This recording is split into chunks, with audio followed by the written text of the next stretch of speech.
If you've spent any time on social media in recent weeks and months, particularly lurking around the topics of self-improvement, alt media, cultural commentary, or the red pill dating manosphere, you are sure to have come across viral content from one man, the 35-year-old American-British former world champion kickboxer turned internet personality, influencer and businessman, Andrew Tate. Following on from his decorated career in combat sports, Tate moved into the online space of influencer marketing, and it is self-evident that he and his younger brother Tristan have quickly become widely known as self-proclaimed hustlers, or as Andrew calls it, a top G. Yet Tate is somewhat shrouded in controversy, not least because of how he has earned his money, through possibly nefarious means, such as webcam studios and casinos. However, despite his conspicuous consumption, playboy shenanigans, and garish displays of wealth, he is somewhat private and withdrawn in talking about his actual day-to-day life or how much power he now truly possesses. Additionally, whilst much of his recent conduct or actions appear to be morally questionable, the ethics or beliefs encapsulated within the worldview that he claims to maintain are actually relatively consistent and reflective of the subjective reality he has experienced in life, as well as possibly objective reality itself. Many of the views he espouses are staunchly masculine and traditional in nature, namely his opinions on gender roles and relationship dynamics. They are considered controversial and provocative only due to the fact that Western culture and civilization has become so intensely saturated by the philosophy of liberalism and its political consequences. The highest virtue within liberalism is, of course, the avoidance of conflict. And since Tate has expressed some views that are considered radically conservative or even illiberal, he is naturally frowned upon and dismissed as a divisive enemy of the monolithic modern Western zeitgeist we now subscribe to in the current year. Although if one were to travel anywhere just beyond the tentacles of Western influence, one would find that Tate's traditional worldview is not uncommon at all, which is undoubtedly why he now resides in Bucharest, the capital of the Eastern European country Romania. Such was the consistency of Tate's rebellious statements that he was cancelled numerous times and could be considered persona non grata amongst establishment media and Silicon Valley circles. But do you think he cares? No, of course not, and I'll tell you why. Fundamentally, Tate and others like him are representations of the nouveau riche bourgeoisie and are products of the materialistic and morally relative modern world, understandably contemptuous and degenerate from one angle, but undeniably successful and industrious from another. An illustration of a man who has willingly succumbed to the trappings and temptations of his success, yet is still considered a high-value man, especially if in the secular world we measure value in the areas we traditionally always have, namely monetary value, sexual market value, and material possession value. In the historical context, whilst Tate obviously exaggerates his character, he does correctly identify himself as an archetype, an individual who has come to possess true sovereignty, characterized primarily by his ability to decide upon the exception and dictate the terms of his own life, as in to say, decide what he does and when he does it, with little to no restriction. Tate lives his life as a modernized example of a conqueror, a king, emperor, or sultan. A man who demonstrates a level of competence not just in one area of life but in multiple areas. A modern-day generalist. In virtually every metric or measure of success that the modern materialistic man uses to then envision his dream life, Tate is part of the elite that every modern man would want to be part of. He possesses freedom, especially freedom with his time. He associates with a network of other successful and driven people. He has the aesthetics of success, namely confident body language, charismatic demeanor, athletic physique, and a dominant presence or aura. And last but certainly not least is the undoubted status that comes with being surrounded by attractive women. The women in Tate's circle comply because of the lifestyle he can offer them.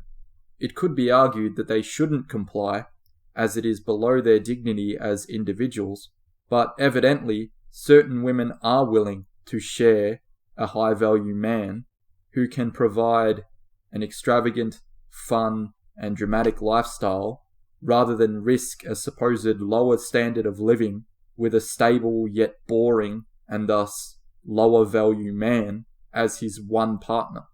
Sadly, both men and women have declined to the degree that they only value materialism and the experiences it can deliver.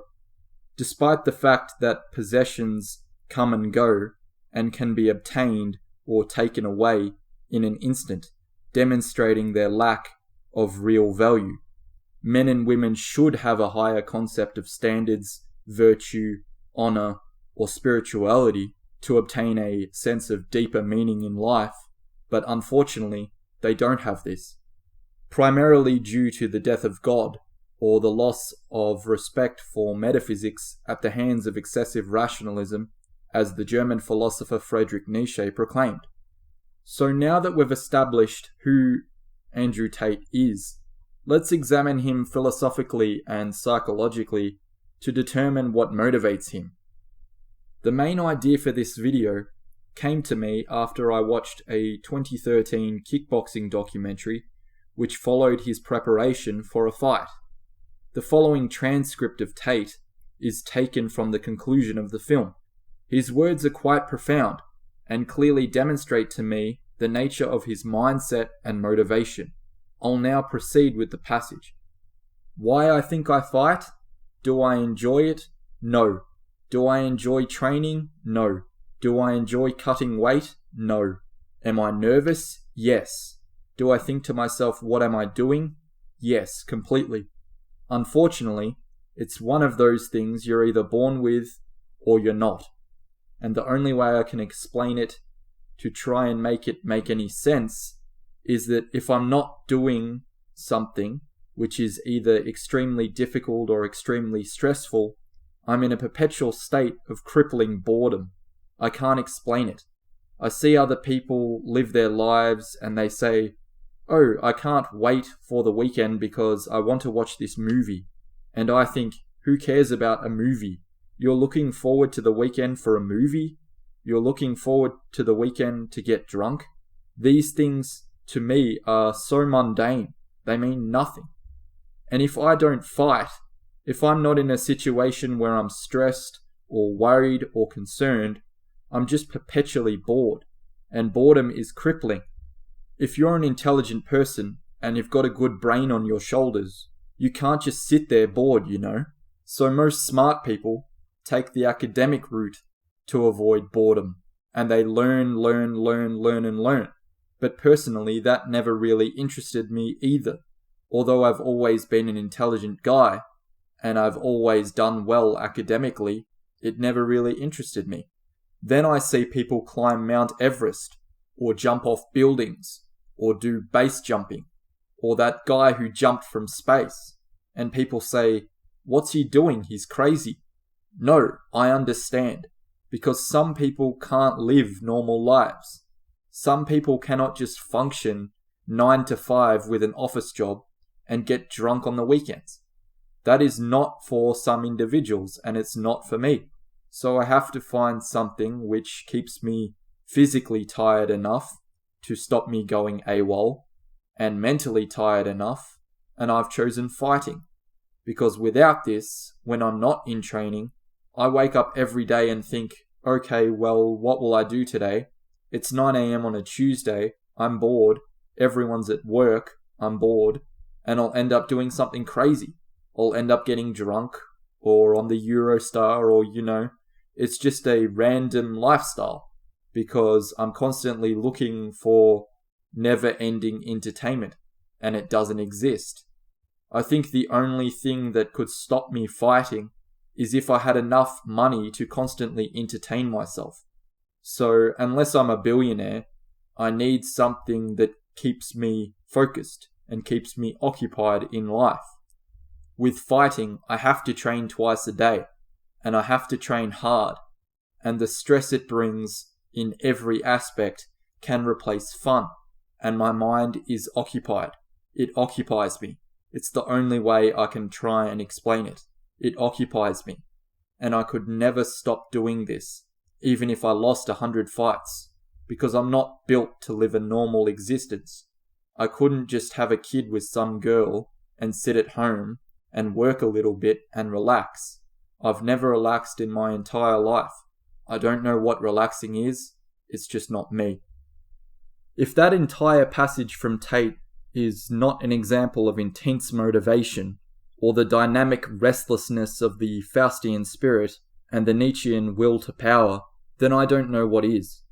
The Faustian spirit is the expression of the human spirit of conquest, or the insatiable will to conquer, usually associated traditionally with Western culture. As the name suggests, the notion of the Faustian spirit is derived from two tragic, classic folktales, originally Christopher Marlowe's 16th century Dr. Faustus, and later Johann Wolfgang von Goethe's 19th century Faust. This is the story from which the cultural motif of the Faustian bargain, or a deal with the devil, originates. Faust is largely successful, but ultimately dissatisfied with his life, and is seeking more from it. This strong desire leads him to make a pact with Mephistopheles, who works as an agent for the devil Lucifer. Initially, Mephistopheles warns Faust of the choice he has, and tells him that the pact would mean selling his soul in exchange for what Faust desires, which is greater power and ultimate knowledge. Consequently, Faust is tricked and enticed by what may appear to be worldly or material power and knowledge. But of course, the devil knows that power and knowledge, whilst being significant concepts, are not concrete, finite, or wholly material, but transcendental, and thus unattainable by man. Particularly in the case of knowledge, there is so much potential knowledge to be attained that to assume one could possibly possess it all in a finite lifetime is nothing short of foolish, whilst it is a worthwhile pursuit and will improve one's life to a great extent initially. As history suggests, mankind did not necessarily have to land upon the moon for the first time on July 20, 1969. It had no reason as such to do so, other than doing it because it had never been done before. The famous speech delivered by US President John F. Kennedy 7 years prior about the national effort to go to the moon and explore a new frontier was clearly about evoking the pioneering traditions of American folklore, and this is precisely why it resonated and still does resonate through time. It has a transcendental and a priori element to it, and it directly appeals to human ingenuity and the desire to manifest destiny. Consider the most famous extract from the speech. We choose to go to the moon. We choose to go to the moon in this decade and do the other things, not because they are easy, but because they are hard. Because that goal will serve to organize and measure the best of our energies and skills.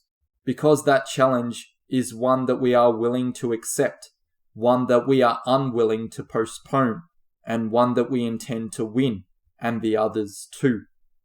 This is all synonymous with the motivating essence of the Faustian spirit as well, as it is essentially the same cultural spirit, feeling the organic imperative within and then taking the necessary measures to turn it into a reality, regardless of what the cost may be.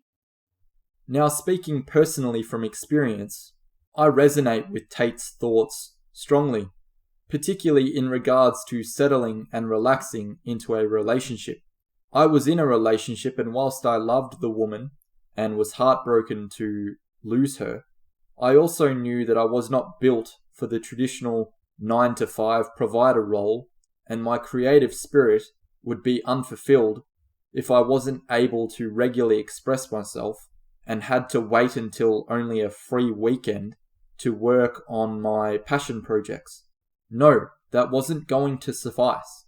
I wanted to devote consistent time and energy into my intellectual pursuits. And like Tate said, learn, learn, learn, learn, and learn. My brain is a sponge for information that interests me, and it needs to be occupied. It needs to be stimulated. I can't get enough of that pursuit, and it's just something that comes naturally to me, as does my writing ability and eloquence. I don't have to think too hard about picking particular words. Sometimes they just flow out with ease. An argument could be made that a rational explanation for the Faustian spirit is that it is just an underlying sense of strong anxiety, or more poetically, an underlying sense of constant striving, sometimes to one's own detriment. Consider the notion of adrenal fatigue or mental burnout as possible evidence of this.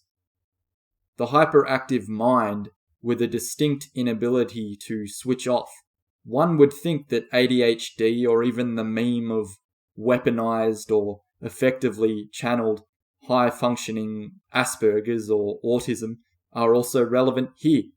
Without a proper diagnosis, such personality traits may just be seen as merely a certain manifestation of passion.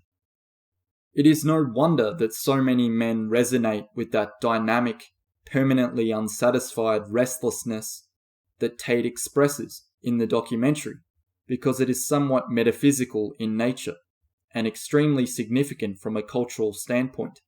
Most people feel it, but can't articulate it, and haven't recognized it or been properly educated on it.